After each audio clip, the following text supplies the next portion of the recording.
Good evening, Scott here, known as Cantaloupe to some online, and I'm bringing a video to you on a subject that's interesting to me. It might be of interest to you or someone you know, and I want to go over an idea called the illusion of social happiness.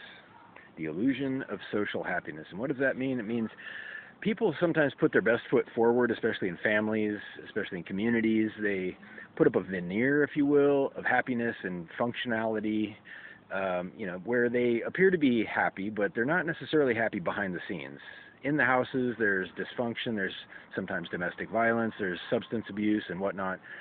And the point of this video is to be aware and alert to the deception that is inadvertent many times. It's not intentional, but it's just a product of people wanting to put their best foot forward, to present a picture of happiness, when in fact that's not really what's going on in most houses, if not every single house. So connected to this idea is, if people are not all happy in their homes, and it turns out they're not. And for the most part, I've talked to people who actually do surveys and research in the homes, and it turns out most people, the vast majority, have some kind of major dysfunction, whether it's substance abuse or domestic violence or trauma or mental illness or whatever, or just health problems. There's always something going on behind the scenes that is not commonly known or visible. And the point here is that a lot of these problems that are hidden away have a pretty easy solution that is sometimes not considered by policymakers. It's not discussed in public dialogue either, because for all appearances, things are happy, things are functional, and there isn't really a big problem. But there is. So here's the thing.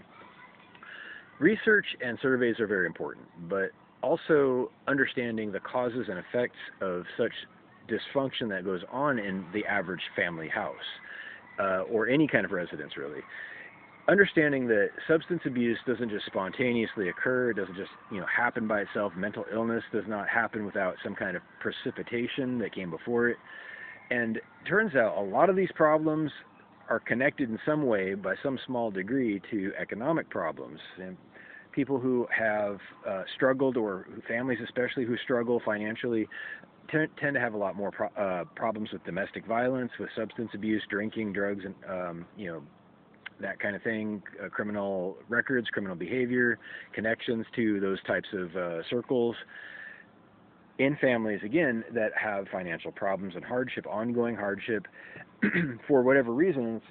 You don't have to think too hard about what the reasons are. I mean, drugs and alcohol can be a temporary escape from those problems, so it becomes a circular problem and a downward spiral for a lot of families, and unfortunately it doesn't always end up very well for a lot of people. And the number of people, again, the point here is that there's a staggering number of people that most people just aren't aware of, as far as looking around, even in their own towns, their own communities, as far as people who are struggling and having major problems with their happiness and their family functioning behind the scenes. So what is the solution? I like to stay solution oriented, and I have said before many times that people are living outside their means, due again to economics.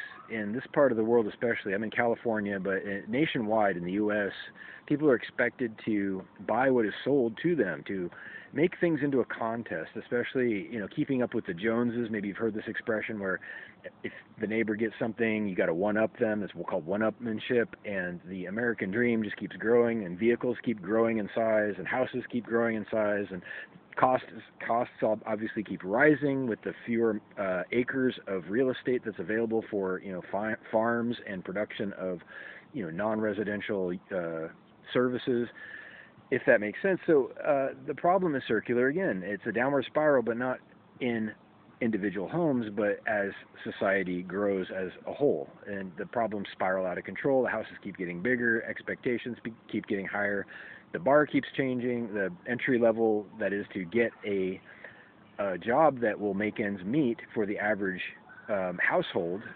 It's the class disparity. You've heard all this stuff perhaps, and all of these problems. Here, my point is that people live outside their means because they are expected to, and they're required to, as a design of the system itself.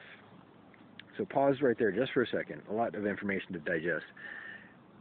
Consider, as a parallel, and this will intersect with the original content, back in the day, hundreds of years ago, in this same part of the world, in North America, I'd say 400 years ago, this land was said to be wild. It was wilderness, unsettled. But if you ask the natives, they will tell a different story. They say most definitely it was settled. It was completely settled. There were, thousands, if not millions, of people already here, and they were very much settled. Although they were somewhat nomadic, they had a very rural lifestyle. They were living very close to the earth in teepees and huts, and they were in balance for the most part. They lived in balance with nature. They had renewable processes and product lines. They had trade. They had war, of course. They had conflict, but they were in balance for the most part. There was no huge problem with the environment, with the ecology, with landfills and resource availability. Everything was at their fingertips, and as humble as they were living, there wasn't even a huge problem with real estate or land availability, because if you think about it, their real estate system was a lot simpler. It wasn't based on perimeters around property. It was based on points. A person lived at a point, and there was a very loose area around it between them and the next point, which was the neighbor, right? So it was a flexible real estate system, if you think about it. This is just a connected aside. They had infinite land, because you can always add more points, but if you're dividing it up with property lines, you run out of space very quickly if you understand geometry. So here's the thing.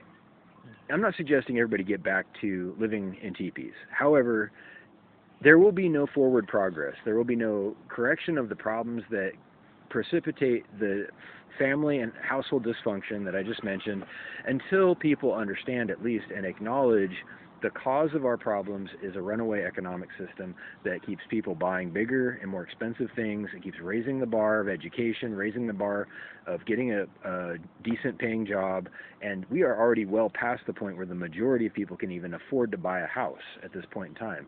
We're not living in the 30s, 40s, and 50s anymore, where people's grandparents, bought a giant house for 40 grand or 30 grand. Nowadays, that same house would sell for $2 or $3 million in most areas here in California, and that might sound high for the Midwest, but here in California, that's where we're at. No exaggeration. So, in conclusion, when people are ready to acknowledge that it's only going to get worse until you change, until you change something major, something fundamental about the economic system itself, including the perception of the public as far as what is decent, what is good and admirable, as far as living and lifestyles, until you acknowledge that and actually do that, things are just going to get worse. The landfills are going to continue to fill up. Pollution is going to continue to be a problem, and I'm afraid that people aren't willing to change until they have no other choice. They say that nobody cares until it hits them in the wallet. Nobody cares until they go hungry for a day. Nobody cares until it comes home, onto their doorstep and into their home and touches their people directly. And then suddenly they wake up. They take notice and are like, oh, I guess this is a real problem. I'm afraid that by the time it affects that many people that profoundly, in order for them to want to change and be realistically motivated to do something about it, it will be far, far too late. The problems and the damage will be beyond repair, and many people are already saying this. They're saying it's already beyond repair. Global warming, climate change has done irreparable damage that will take millions of years to be reversed if possible, but even, Bill Gates famously wrote a book about this recently. He wrote a book about how zero emissions would simply hold us at where we're at currently. It wouldn't even fix the problem. It would just indefinitely keep global warming and climate change in the current disaster that it's in. It wouldn't even reverse it. That's zero emissions, he said in his book. I don't know if that's entirely accurate. It doesn't really matter, and it's just an aside. I'm talking mainly about the dysfunction in homes, but it's all connected, right? It's all connected. Life out of balance is the theme here. Life out of balance. And whatever scale you're looking at it, whether it's a single person, a whole family, or the entire world itself, you have a problem that affects your neighbors, it affects health and happiness of everybody, ultimately. So the solution, last thing I'll say, right before 10 minutes, get back to living realistically within means that are supportable, sustainable.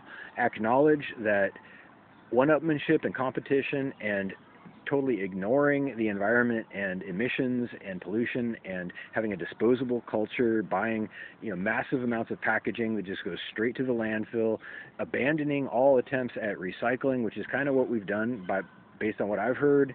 These are all recipes for an apocalypse. Now, maybe you don't care about it.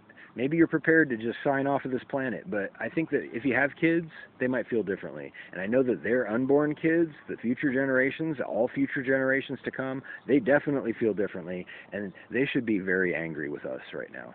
Okay, me included. Everybody here is complicit. Everybody here has contributed to our collective problems of, creating this disaster of an economy and a collective Western lifestyle. Okay, and it is. You have to admit that it is. When your diesel truck triples in size every 10 years, you already know, bro, and you just don't care, okay? So someone's going to take the choice from you. And whether or not it's your kids or, some other country, you can't live out of balance forever before it affects enough people that the choice is forced upon you. All right, I'll just leave it at that.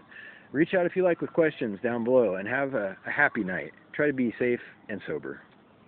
Thank you.